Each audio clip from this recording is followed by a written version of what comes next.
Do you find it hard to be both religious and a professor in science? Well, I don't regard myself as very religious, you see, because religion to many people conjures up buildings, incense, smells, bells, rituals, all this kind of thing. Well, if that's religion, I'm not religious. What I am is a Christian, and my relationship with God is a personal relationship of faith, and it's living in my daily life.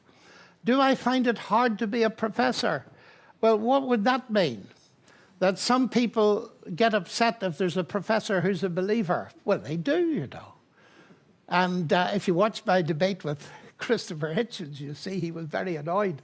But that's okay. I can cope with that. You see, however difficult it may be on occasions on radio or television or anything like this, ladies and gentlemen, at heart I'm convinced that this is not helpful or a religion or some practice I have, but it's a true analysis of the nature of reality.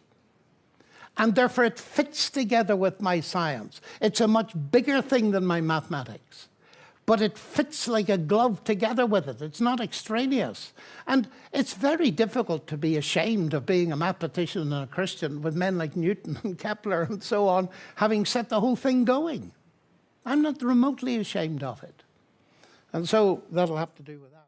Why do you think scientists are not coming to the same conclusions of faith? Here comes the loaded term again, as those from previous centuries.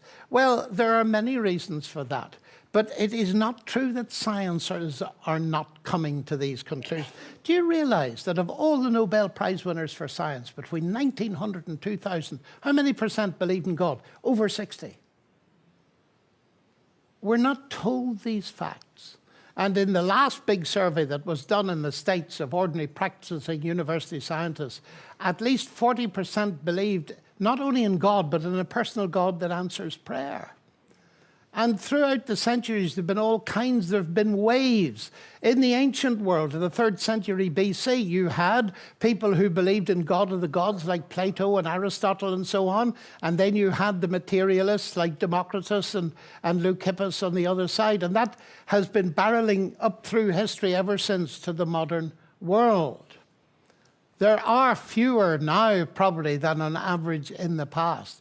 But certainly there are very, very many. In my own University of Oxford, there are several heads of departments who are very keen Christians.